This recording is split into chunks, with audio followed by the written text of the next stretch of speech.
A 48-hour total fire ban has now come in place right across New South Wales as people brace for what is expected to be those catastrophic fire conditions tomorrow.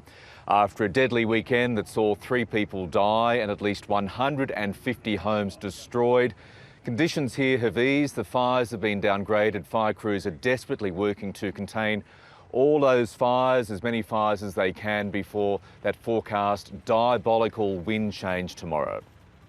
Nearly 40 fires are still listed as out of control. That's prompted an unprecedented catastrophic fire warning for the Greater Sydney and Hunter regions. It's the first time Australia's largest city has been on the highest fire danger rating. North of the border, a state of fire emergency has been declared across 42 local government areas in Queensland, with at least 14 fires burning out of control.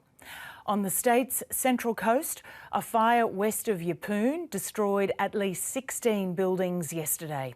And after several days of uncertainty, scores of residents on the Sunshine Coast have finally been allowed to return to their homes. Let's bring in Tom Maddox in Taree and James Hancock in Wauchope near Port Macquarie.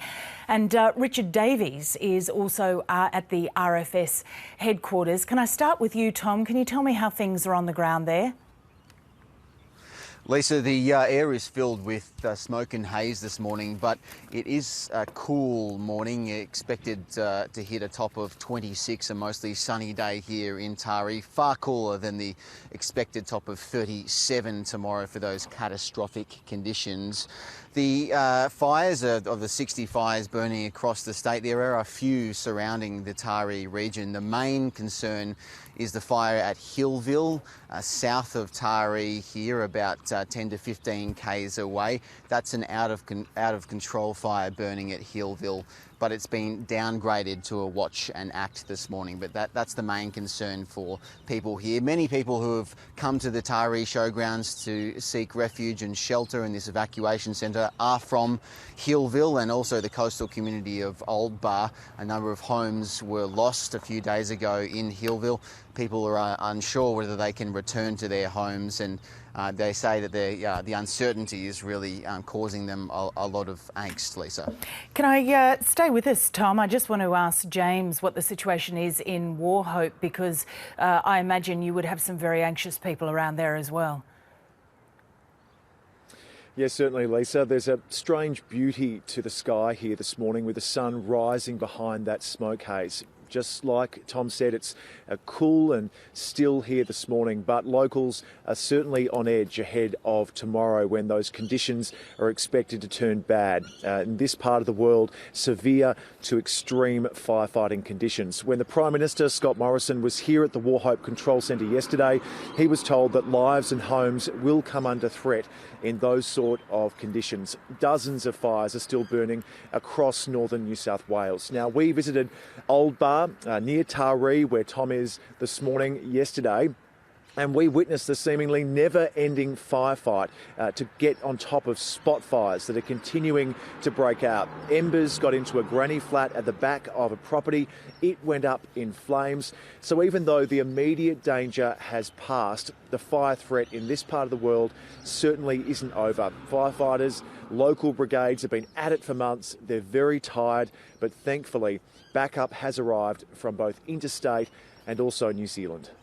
Thanks, James. But Richard, you're there at the RFS headquarters. Do they have a sense that the warnings are being heeded? Well, they're really hoping that people are heeding those warnings. There's a lot of planning going on at this stage. They're strategising where they're going to get appliances, where they're going to move crews, because they're really worried about that catastrophic warning for the Greater Sydney and the Hunter regions. But also, as Tom mentioned, and also James, that there are extreme and severe weather warnings right across New South Wales tomorrow. So it's not just Sydney, it's right across the state. And it's where some of those 60 fires are still burning, especially on the north coast. Now, About 35 of those aren't contained, and there are 10 watch and act warnings in place.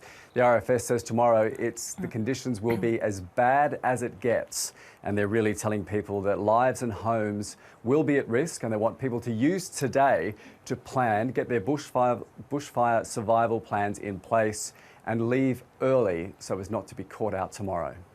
Tom, James and Richard, thank you very much. Let's recap the latest on the fire situation. Catastrophic fire danger has been forecast for Sydney and the Hunter region tomorrow. A 48-hour total fire ban has already come into force across New South Wales. At least 150 homes have been lost in the state's fire disaster. There's very high fire danger across most of Queensland today. At least 16 homes were destroyed in a fire near Yeppoon.